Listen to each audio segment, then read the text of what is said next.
What's up guys, Chad Beck with you here on the RC Models and More Maker channel, and want to go over what's your settings, bro. What are your settings in SIMPLIFY3D? What are your settings in Cura? Those prints look awesome. What are your settings? Send me some screenshots. What's your profile? Being into this for a couple weeks, it's definitely one of the first lessons I've learned that other people's settings do not necessarily work with your printer. Now, it all comes down to build quality and really how lucky you get as far as how good your printer and stuff is out of the box. Now, each printer comes with a pre-configured profile on the SD card, and that's generally good enough to get everybody going and get good results. On the CR10 Facebook group, there's a gentleman that built profiles for Cura, and I started with those. I downloaded them. He's went through, I think, 3 revisions of them and improved this and that and everything else. And I downloaded them and used them and started getting some pretty amazing results. Just look how clean that is on this vase thing. But then I started searching the forums again, started looking at more Facebook posts and seeing people who print things that are more into what I am interested in printing, such as props and models. And I see some of them have SIMPLIFY3D, which I don't have yet. Don't want to really spend the money right now. I heard it gets good results, but the problem is I don't know the difference between good and bad results. I've been doing this for a couple weeks, so I have to rely on everybody else or what the manufacturer gives me.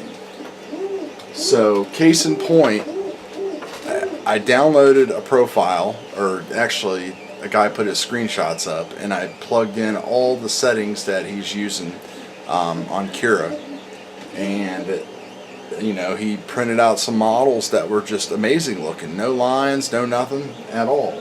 So I got those settings and I printed out a couple of these Star Trek comm badges, and you can see the quality in the light. It looks really bad. There's separation here and all kinds of stuff. I'm doing the Vader pod racer. This is what the bottom layer looks like. See that? This is what the initial print started to look like before I canceled it.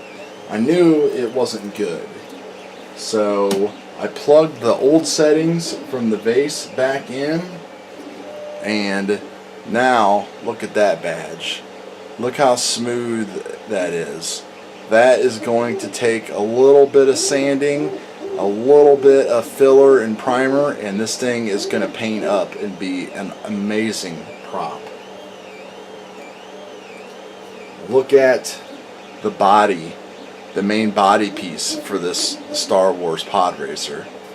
This isn't printed in base mode. This has like 20 or 25% infill, but just look how clean those circles are, and look how smooth that is. I mean, you can't even barely hear anything as compared to if I take this Darth Vader that I printed off of my Prusa, which I thought was dialed in, but really isn't that dialed in. But you know, it's got tons of lines in it. You can see it's kind of hard to see the white, but they're there.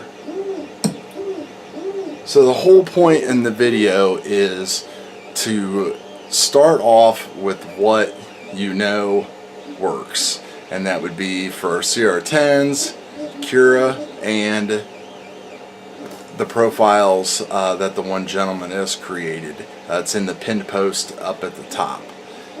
Don't get crazy. Don't start changing settings around and be guilty of falling into that trap where you just watch YouTube video after YouTube video and you start changing setting after setting after setting, and then the next thing you know, you get stuff like this. I mean, thank goodness I canceled this, or look how much, you know, filament I would have wasted printing that. and it would have been horrible.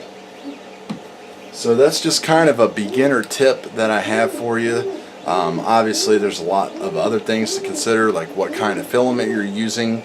You know, you kind of got to go with what people say. I have a box of the Hatchbox wood here I want to do a baby Groot with, and everybody says that you need to crank up the temperature a little bit more. So yes, you do maybe have to modify a couple things, but don't go clicking on and turning on settings and everything that you have no idea what they do until you are confident that you know how your printer is going to perform. So that's my tip. That's what I've learned. I'm sticking with these settings for a while until somebody looks at this and tells me how I can make this better, or how I can make that better right out of the box. So anyway guys, that's going to do it. We'll see you on the next video.